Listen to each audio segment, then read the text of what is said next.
కాంగ్రెస్ పార్టీకి ఎదురుదెబ్బనే చెప్పాలి. సిపిఐఎం నేతలతో శశి థరూర్ భేటీ అయినట్లుగా తెలుస్తోంది. కాంగ్రెస్ పార్టీని వీడే యోచనలో శశి థరూర్ ఉన్నట్లుగా సమాచారం. దుబాయ్కి చెందినటువంటి వ్యాపారవేత్త మధ్యవర్తిగా వ్యవహరించినట్లుగా జోరుగా ప్రచారం కూడా జరుగుతోంది. హైకమాండ్ నిర్వహించిన ఎన్నికల సమావేశానికి ఎంపీ శశి థరూర్ హాజరు కాలేదు. శశి థరూర్ కాంగ్రెస్ నుంచి సిపిఐఎంలో చేరతారని కూడా జోరుగా ప్రచారం జరుగుతోంది. అగ్రనేత రాహుల్తో ఎంపీ శశి థరూర్కు విభేదాలున్నాయని కూడా కాంగ్రెస్ పార్టీలోని ఒక వర్గం చెప్తోంది. రేపు కేరళ కాంగ్రెస్ రాష్ట్ర ఎన్నికల కమిటీ సమావేశం ఉండనుంది. దీనికి సంబంధించి మరిన్ని అప్డేట్స్ మా కరెస్పాండెంట్ కిరణ్ అందిస్తారు. కిరణ్, ఏ విధంగా చూడాలి? శశి థరూర్ భారతీయ జనతా పార్టీలో చేరతారని, అనధికారిక భారతీయ జనతా పార్టీ నేతగా వ్యవహరిస్తున్నారని చెప్తున్నప్పటికీ కూడా ఆయన సిపిఐఎం నేతలతో టచ్లో ఉండడం కానీ, ఆ పార్టీలో చేరతారని ఊహాగానాలు రావడం కానీ, ఏంటి అసలు ఏం జరుగుతోంది శశి థరూర్ విషయంలో అనేది పర్టికులర్గా చెప్తున్నటువంటి అంశం. కాంగ్రెస్ పార్టీ దీనికి సంబంధించి చర్యలకు దిగుతుందా, లేకపోతే బుజ్జగించేటువంటి ప్రయత్నాలు చేస్తుందా అనేటువంటిది కూడా ఒక క్వశ్చన్గా మారింది కదా. ఎలా చూడాలంటారు ఈ పరిణామాన్ని? కాంగ్రెస్ పార్టీకి రాబోయే రోజుల్లో కేరళ ఎన్నికలకు ముందే శశి థరూర్ కేరళ కాంగ్రెస్ తిరువనంతపురం ఎంపీ శశి థరూర్ పార్టీని వీడతారంటూ ప్రచారం నడుస్తుంది. ఇప్పటికే ఆయన సిపిఐఎంలో చేరతారంటూ కూడా ఒక ఊహాగానం అయితే స్టార్ట్ అయింది. ఏదైతే ఈరోజు మధ్యాహ్నం నుంచి ఊహాగానాలు మొదలయ్యాయి.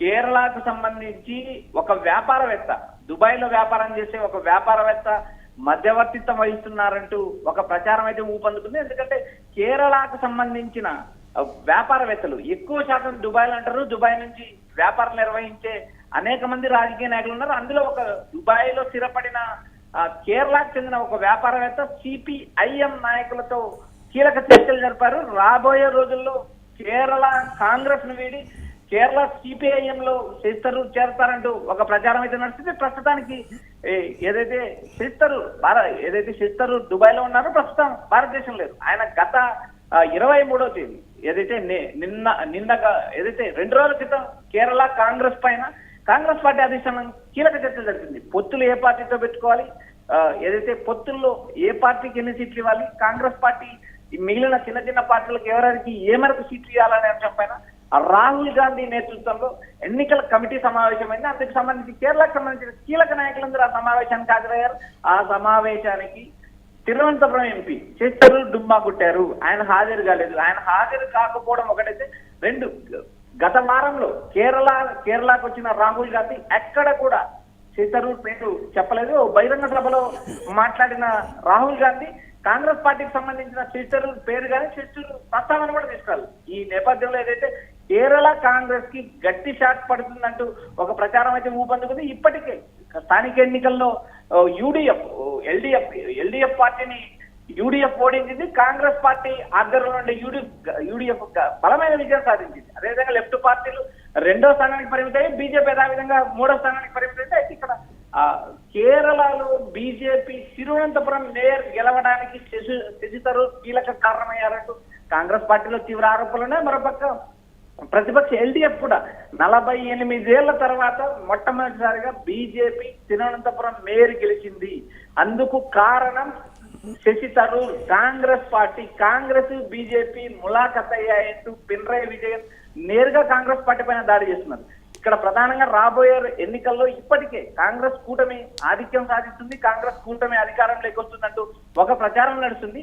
మరోపక్క ఏదైతే బీజేపీ కాంగ్రెస్ మధ్య ఓట్ల చీలిక మరోసారి ఎల్డిఎఫ్ పినరయి విజయ్ ని అధికార పీఠం ఎక్కిస్తుందంటూ మరోపక్క ఊహాగానాలు మొదలయ్యాయి. 2 పార్టీల మధ్య విజయం దోబూచులాడుతుందా, లేదా కాంగ్రెస్ పార్టీ అంతిమంగా కాంగ్రెస్ పార్టీ మంచి మెజార్టీతో విజయం సాధిస్తుందా అనే దానికి కొద్ది రోజులు వేచి చూడాలి. ప్రస్తుతానికి ఏదైతే కేరళ కాంగ్రెస్ లో ఒక చిచ్చు అయితే రేగింది.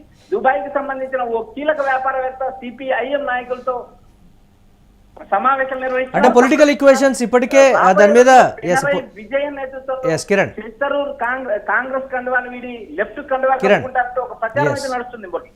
పొలిటికల్ ఈక్వేషన్స్ ఇప్పటికే మారిపోతున్నాయనేటువంటి మాట కూడా చెప్తున్నారు. కాంగ్రెస్ వర్గం ఏమో ఈ అంశాన్ని అంతా పర్టికులర్గా కొట్టిపారేస్తున్నటువంటి సిచ్యువేషన్ ఉంది. ఇదంతా ఊహాగానాలు మాత్రమే అని చెప్పేటువంటి పరిస్థితి. మేమందరం కూడా కాంగ్రెస్ పార్టీతోనే ఉన్నాం, శశి థరూర్ కూడా కాంగ్రెస్ పార్టీతోనే ఉంటారు. కాంగ్రెస్ పార్టీలో ఇవన్నీ కూడా సర్వసాధారణంగా ఉండేటువంటి విభేదాలే. ఎన్నికల సమయానికి అంతా సర్దుకుంటాయి, మళ్ళీ మేము కలిసి ముందుకు వెళ్తాం అనేటువంటి ఒక మాట కూడా కాంగ్రెస్ పార్టీ చెప్తున్నట్టుగా కూడా ఎక్కడో ఏదో తేడా ఉంది అనేటువంటి ఒక వర్షన్ వినిపిస్తుంది. దీన్ని ఎలా చూడాలంటారు కిరణ్? మురళి, ఇక్కడ కేరళ కాంగ్రెస్ పార్టీ వ్యవహారం మనం ఒకసారి గమనించినప్పుడు ఇప్పటికే అక్కడ ఎంపీగా ప్రియాంక గాంధీ ఉన్నారు. వాయనాడ్ నుంచి కాంగ్రెస్ ఎంపీగా ప్రియాంక గాంధీ సారథ్యం వహిస్తున్నారు. కేరళ కాంగ్రెస్ కి కీలక పాత్ర పోషిస్తున్నారు. ప్రస్తుతం ప్రియాంక గాంధీ అస్సాం ఎన్నికల ఇన్ఛార్జ్ గా ఉన్నారు. అక్కడ డీకే శివకుమార్, కర్ణాటక ఉప ముఖ్యమంత్రి డీకే శివకుమార్ కూడా అస్సాం ఎన్నికల ఇన్ఛార్జ్ గా ఉన్నారు. ప్రియాంక గాంధీకి సపోర్ట్ గా ఆయన కీ రోల్ పోషిస్తాడు. ఇక్కడ ప్రధానంగా కేరళలో కాంగ్రెస్ పార్టీ అధిష్టానం కావాలనే శశి థరూర్ ను పక్కన పెట్టిందనే ఒక ప్రచారంతో పాటు ఎన్నికలు వచ్చిన నేపథ్యంలో కేరళ కాంగ్రెస్ ముఖ్యమంత్రి అభ్యర్థిగా శశి థరూర్ ను ప్రకటించాలంటూ గత కొద్ది రోజులుగా శశి థరూర్ డిమాండ్ చేస్తున్నారు. అయితే కాంగ్రెస్ అధిష్టానం ఈ విషయం పైన ఒక క్లారిటీ ఇవ్వలేదు. అదేవిధంగా అదే పరిస్థితిలో ఏదైతే ప్రధానమంత్రి మోడీతో సన్నిహిత సంబంధాలు ఉన్నాయి శశి థరూర్ కంటూ ఒక ప్రచారం నడుస్తుంది. ఎందుకంటే రాహుల్ గాంధీ వచ్చినప్పుడు ఏదైతే శశి థరూర్ హాజరు కాలేదు, ప్రధానమంత్రి మాత్రం కేరళకు వచ్చే శశి థరూర్ ముందుండి ఆహ్వానించిన పరిస్థితులు కూడా మనం గతంలో చూసాం. ఇప్పుడు గతంలో బీజేపీ ఎన్నికల ఏజెంట్ గా వ్యవహరిస్తున్నాడు, బీజేపీకి అనుకూలంగా ఉన్నాడంటూ ప్రచారం నడిచిన శశి థరూర్ ప్రస్తుతానికి సిపిఎం నేతలతో భేటీ అయ్యారనే ఒక ప్రచారం అయితే ఈ రోజు మధ్యాహ్నం నుంచి ఊహాగానాలు నడుస్తున్నాయి. అది నిజమా కాదని శశి థరూర్ క్లారిటీ ఇవ్వాల్సిన అవసరం ఉంది. మరోపక్క కాంగ్రెస్ అధిష్టానంతో నాకెక్కడా విభేదాలు లేవు, కాంగ్రెస్ పార్టీ అధిష్టానం పిలిస్తే నేరుగా మాట్లాడతానంటూ శశి థరూర్ మరో ప్రకటన చేస్తున్నారు. ఇక్కడ మొత్తం వ్యవహారాన్ని గమనించినప్పుడు కాంగ్రెస్ అగ్రనేత రాహుల్ గాంధీ వర్సెస్ శశి థరూర్ మధ్య విభేదాలు ఉన్నాయని చూస్తున్నారు. ఎందుకంటే నేరుగా కాంగ్రెస్ పార్టీ అధిష్టానాన్ని శశి థరూర్ ప్రశ్నించారు. శశి థరూర్ తో పాటు కాంగ్రెస్ చెందిన కీలక నేతలు దిగ్విజయ్ సింగ్ కావచ్చు, చిదంబరం కావచ్చు, మరో నేత కావచ్చు, వీరందరూ కాంగ్రెస్ పార్టీ సంస్థాగతంగా బలపడాలి. కాంగ్రెస్ పార్టీని అంటే శశి థరూర్ ఫైనల్ గా కాంగ్రెస్ పార్టీ నుంచి వైదొలిగినట్లేనా, లేకపోతే కలిసేటువంటి పరిస్థితులు ఉన్నాయా? కాంగ్రెస్ పార్టీలు ఎప్పుడు విభేదించడం, తర్వాత సమస్యలన్నీ సద్దుమణిగిపోవడం కాంగ్రెస్ పార్టీ చెప్తున్నట్లుగా ఫైనల్ గా ఏ విధంగా ఉండబోతుందంటారు? ఇక్కడ ప్రధానంగా కేరళలో మరికొద్ది రోజుల్లో ఎన్నికలు జరగనున్నాయి. రాబోయే 2-3 నెలల్లో కేరళలో కాంగ్రెస్ పార్టీ అధికారం సాధిస్తుందంటూ ఇప్పటికే కొన్ని ఇంటర్నల్ సర్వేలు కూడా చెప్పాయి. అయితే ఇక్కడ గత కొన్ని నెలలుగా శశి థరూర్ కాంగ్రెస్ పార్టీకి మధ్య అగాధం ఏర్పడింది. నేరుగా కాంగ్రెస్ పార్టీని ప్రశ్నించడం మొదలుపెట్టిన శశి థరూర్ గాంధీ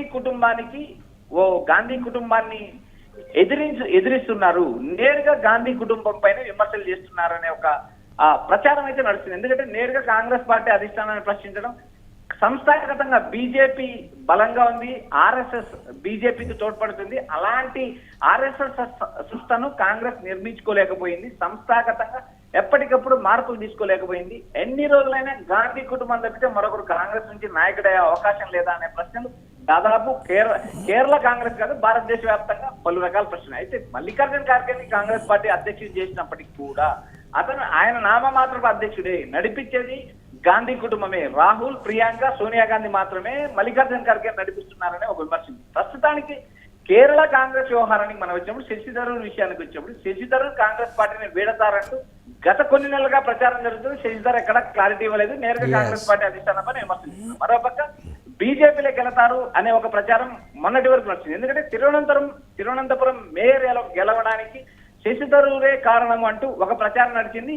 ఆ ప్రచారం బీజేపీలో చేస్తారనే అంశానికి బలం చేకూరుతుంది. మరోపక్క నేడు ఈ రోజు మధ్యాహ్నం నుంచి జరుగుతున్న ప్రచారాన్ని మనం గమనిస్తే దుబాయ్కి చెందిన ఒక కేరళకు చెందిన కీలక వ్యాపారవేత్త శశి థరూర్ సిపిఐఎం లో చేరడానికి మధ్యవర్తిత్వం వహిస్తున్నాడు. కాంగ్రెస్ పార్టీ అధిష్టానంతో విభేదించి రాబోయే రోజుల్లో ఎన్నికలకు ముందే సిపిఐఎం లో శశి థరూర్ చేరతాననే ఒక ఊహాగానాలు మొదలు. అయితే ఇక్కడ ప్రధానంగా శశి థరూర్ మైండ్ సెట్ కి మరోపక్క సిపిఐఎం మైండ్ సెట్ కి కూడా చాలా డిఫరెన్సెస్ ఉన్నాయి. మరి ఎంత మాత్రం నిజం అవుతుంది అనేది మరికొద్ది రోజులు తేలుతుంది. కాంగ్రెస్ పార్టీకి అయితే శశి థరూర్ కాంగ్రెస్ పార్టీ వీడినంత మాత్రం కాంగ్రెస్ నష్టమా లాభమా అనే అంశం మనం పక్కన పెడితే కొన్ని జిల్లాల్లో శశి థరూర్ కీలక పాత్ర పోషిస్తారంటే ఒక ప్రచారం అయితే నడుస్తుంది. Right, thanks for updates Kiran.